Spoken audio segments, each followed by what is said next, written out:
always been a very art community. There has been a lot of very famous people that have come out of Galisteo that are artists, that have moved here and worked here and been inspired here by the beauty and the nature and the quietness, the tranquil surroundings that we have. A few of the artists were Fritz Scholder, Agnes Martin, Herbert Gladhill. A lot of the people that came here used a lot of the inspiration that they saw here in nature in their artwork. Galisteo is very much a community. I always felt welcomed when I moved here. But of course, when you move to a small village, you meet other people, especially if you're out there working on your land or whatever. You know, people stop and say hi. Anyway, I felt very welcomed here, and very quickly got to know other people, some of whom are artists and some of whom are not artists. It's a community that's very supportive because of its creative traditions. It's very supportive of the artists and craftspeople who live here now.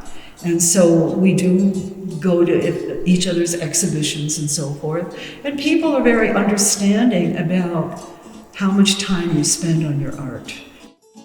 What's interesting and promising about the current community in Galisteo is that there is this arts focus and that people recognize what a special place it is. Going forward, a continued appreciation for the art and the history of the area will be important, and maintaining all of that. This connection to the place remains central, and that is certainly currently the situation. Well, I'm drawn, as I was saying, to the landscape here of the Southwest, the desert, and the cultural aspects, as I was mentioning. It's funny the way different cultures work, and I love the culture of New Mexico. In New Mexico, you get a little more of a culture diversity. You know, the Hispanic and the Native American. They're very strong here, so I just get a kick out of the whole shebang.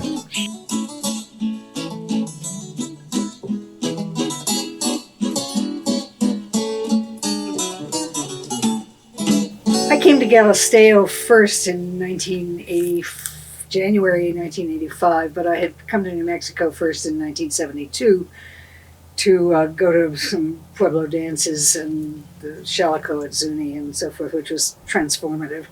And I thought I want to move there right away, but it was many years before I did because I didn't think I could make a living here. This little strip came up for sale and I grabbed it. So never considered any other place.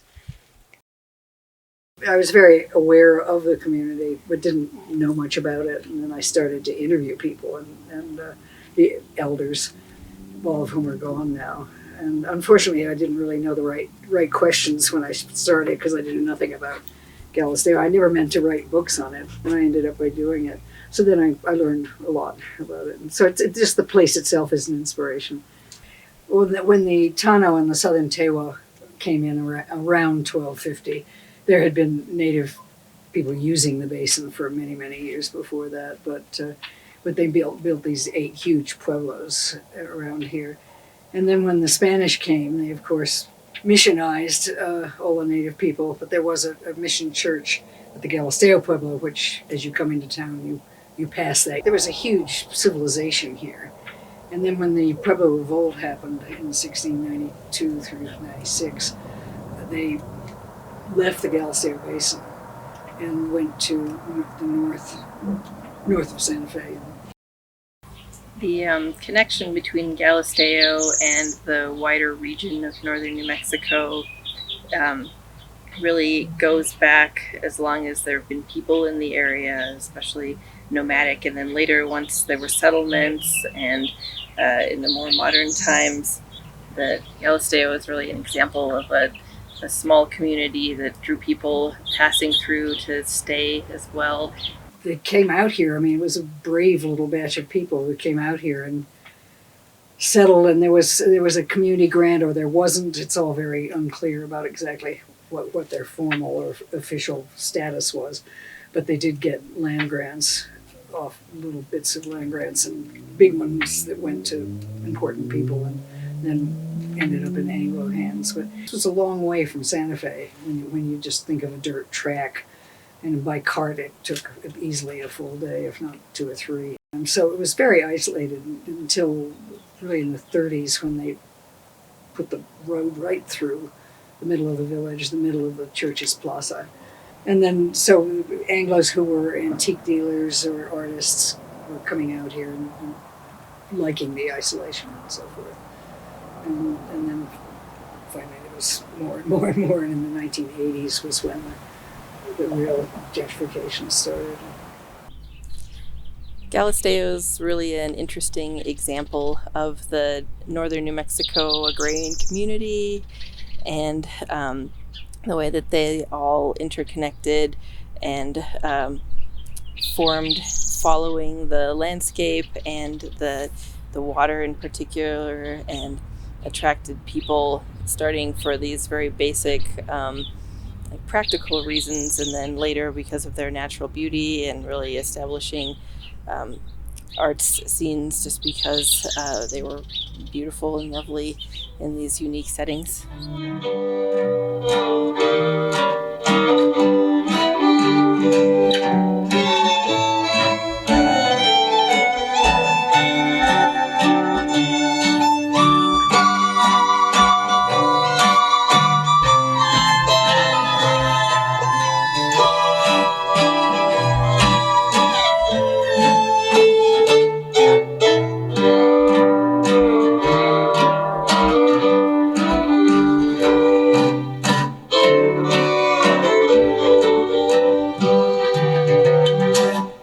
Well, I tried to make a go of it in New York City. I worked for a guy who made fountains with copper scoops where water went from scoop to scoop, and he sold them out of a catalog. And he had a whole line of those, and I made those for him and rented studio space. But to get a piece of metal to your studio in New York is a major endeavor. And so I kept thinking of New Mexico, because Santa Fe had all these galleries. It was considered like New York was the main art scene and art market in the United States. Next came Santa Fe, supposedly. At least that's what they said in Santa Fe. Santa Fe had, tons of galleries. And so I drove out here. I had my anvil and my torches, and I got a job at Shidoni, worked there 6 years. Anyway, I worked there 40 hours a week, and they took big shows all around the country of my sculpture and other people's sculpture, but it gave us great exposure. And I finally made enough money selling sculpture through Shidoni to go on my own, and I bought this land and built this house and studio, and I've been gloriously happy ever since. We're sitting right here in my shop, and it's I built it all here. When I got the land, there was nothing on it, and this is a poured pumice building, and that means you put up plywood forms and wheelbarrow by wheelbarrow load pour in pumice mixed with cement. And so I built this whole place with the help of a couple of friends, and that's the way it goes. I've been remodeling. I never really finished building it, and I've remodeled 2 or 3 times already. If you look out at the Galisteo Basin, it's kind of like an ocean, and you can find these big ammonites. I think that's what they call the huge spiral-shelled creatures that used to live at the bottom of oceans.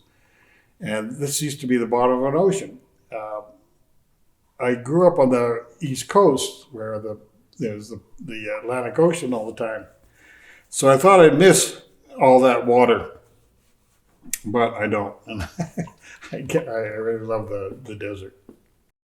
My mom's family was from here originally, and my dad was born in Ilfield, New Mexico, and then moved to Laney.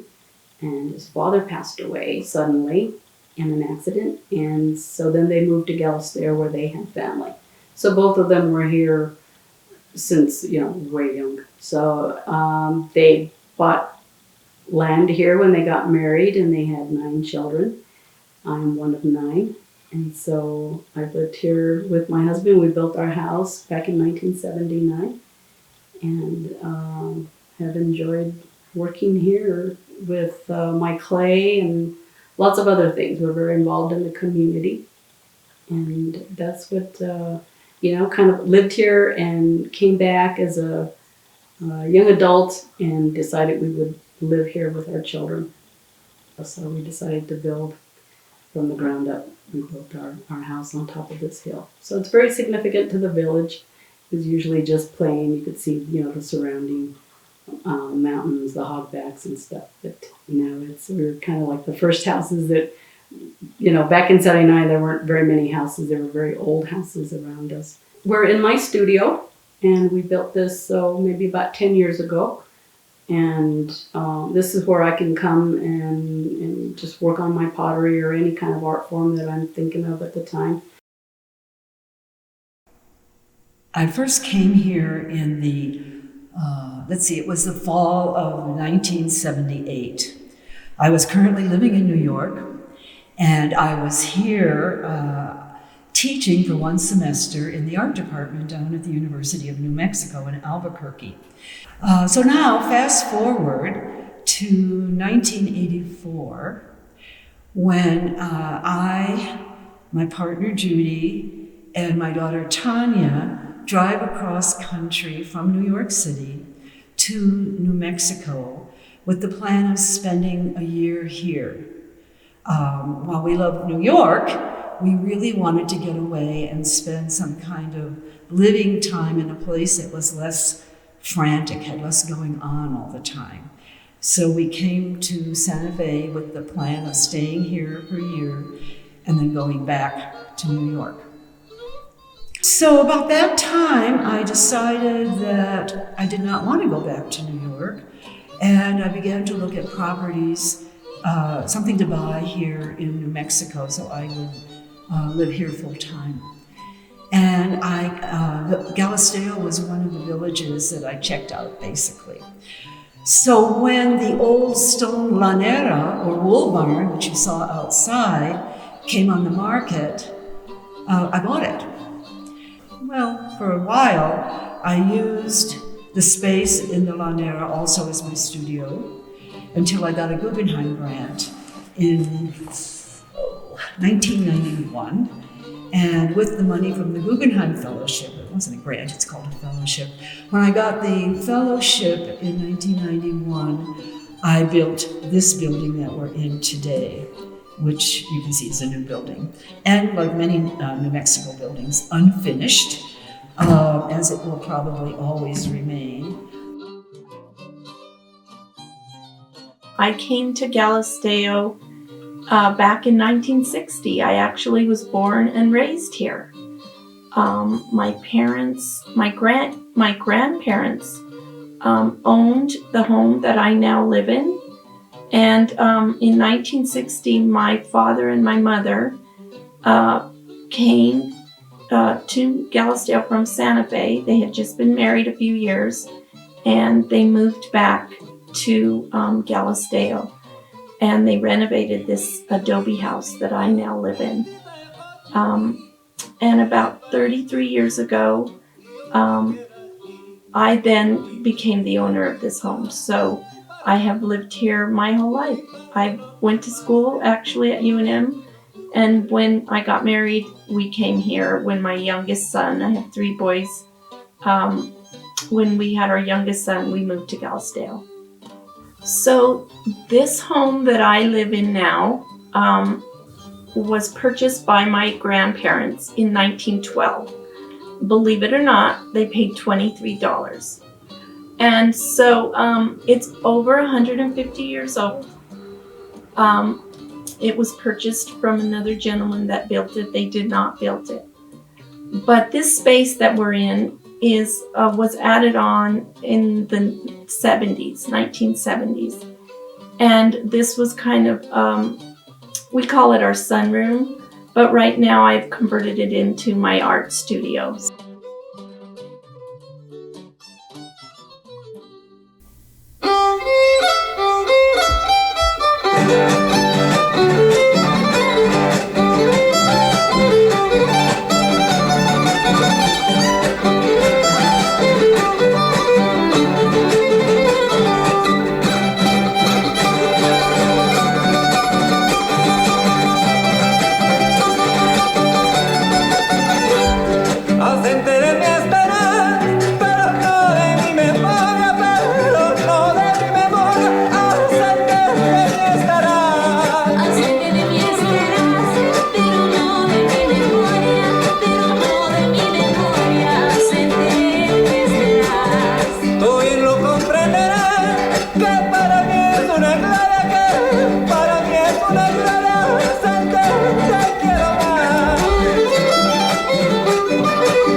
awful lot of figurative stuff, and I still am, more or less.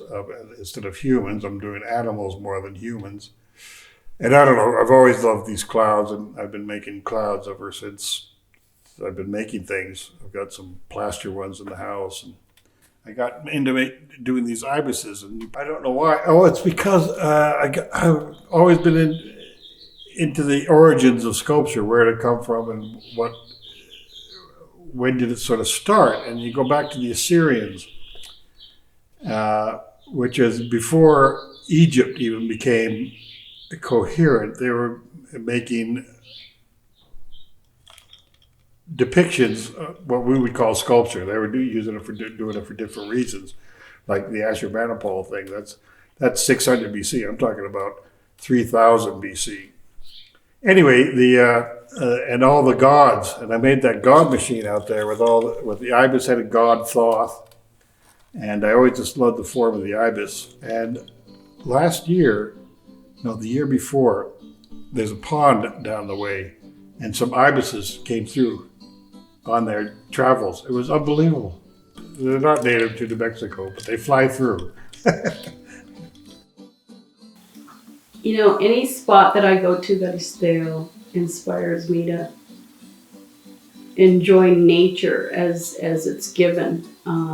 It's around us, even if it's surrounded by cities, but here we get to see a lot more. We see the basin, we see the mountains, but we're also blessed with a small creek, and you know, we get a lot of wildlife here. We get birds that come up and they'll be right out my door, and I'm listening to them sing.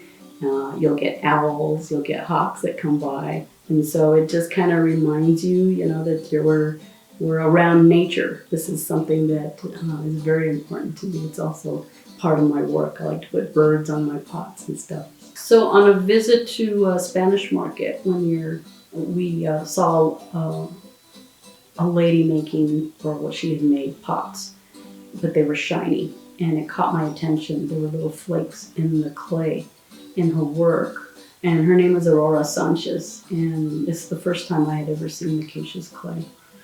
And the clay comes from Pitaca. It's up in the mountains. It's dug and it's processed, and then the slip is from there as well too. So what makes this clay special is that there's mica already in the clay. And it's long, very tedious work, but in the long run, it's nice if you can get this to work out without it blowing up in the firing process.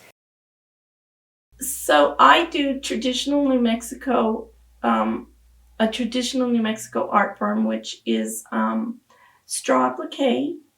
And I also, when I started straw applique, I started wanting to carve on my pine boards. And so by doing that, I really started to enjoy carving. So this piece in front of me is a relief carving that I did. This art form originated for the need for religious artwork in missions that the Spaniards built when they came from Mexico and Spain. They needed to decorate the missions, and so that's kind of how the artwork evolved. I am blessed that it is an art form that I can continue to hand down to my children. And I do have some grandchildren now that are very interested in the art form. So I am looking forward to having them study with me and carrying this tradition on for generations to come. The reason I've stayed here in Galisteo is it's really given me just the kind of time, space to really focus in on my work without a lot of distractions. So I did not move to New Mexico, or Galisteo for that matter, for an art scene. I moved to get away from an art scene. I mean, obviously I'm here because I love the high desert landscape. It appeals to me physically on my body. I like large open spaces. I can survive in the woods for a while, but it's not my kind of space. It's too enclosed. I prefer wide open spaces like we have here in New Mexico, in northern New Mexico, or say at the ocean, where you can kind of move out into this space. It's not coming in on you. And of course here it's a very charged, energetic space, as was New York, where I used to live, in a very different way. So I like charged spaces. Okay, they feed me and I feed into them. But about specific things like, the light, which I love, I enjoy it every single day, but I don't work directly from the landscape. But at the same time, of course, it's partially why I'm here. What do I love about New Mexico? What do I love about Galisteo? It's the land, the people, and the buildings. And that I get to live with and be part of every day. But it's not something I consciously think about when I come into the studio. When I come into the studio, I'm working directly with materials. I like to engage materials to do the abstract work that I do. All I can say is I have lived here for, 33 years or something now in Galisteo. And I'm just part of the flow of this place that we call Galisteo.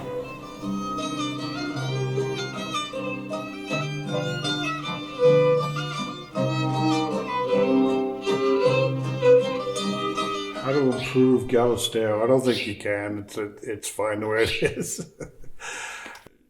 Less is more, I feel, but you can't really shut the barn door after you've moved in. And I'd like to see less development, less houses. When I moved here, I could look in all directions and only see the old schoolhouse that used to be extant in the village. And now everywhere I look, there's a house. But what are you going to do? Having galleries and places to exhibit your artwork is nice. We're lucky that we've got the studio tour that happens once a year, and we get to exhibit our work. We had La Sala, for instance, an art center that was easy to create workshops or to have exhibits and then invite people from around the surrounding areas to come in and see our work.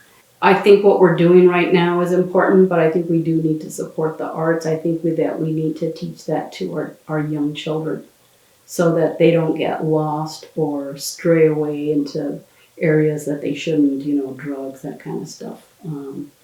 Because there is some poverty in all of New Mexico and in a lot of the places that we live and hear about in the United States.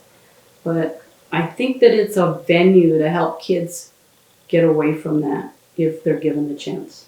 So I think it's that I would like to see more of in Galisteo, is something more to invite these kids into our art world. Well, I think the community is really changing. This used to be a very Hispanic, almost totally Hispanic community. And there's only a few Hispanics that still live here that were born and raised. In the future, it would be nice to see some of the younger generation of our ancestors move back here.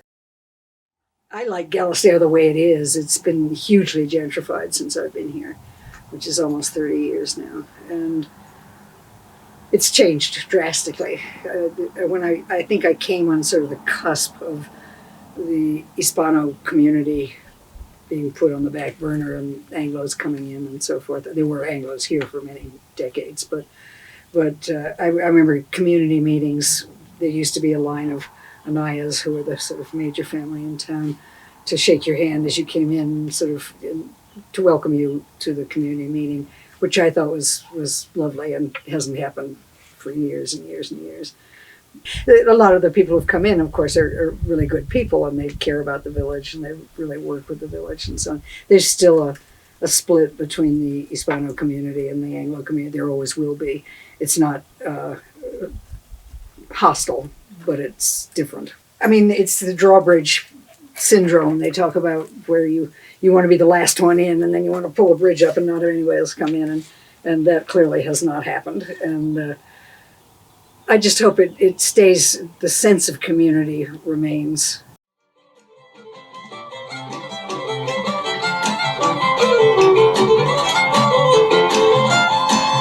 Voy a cortarles un cortito.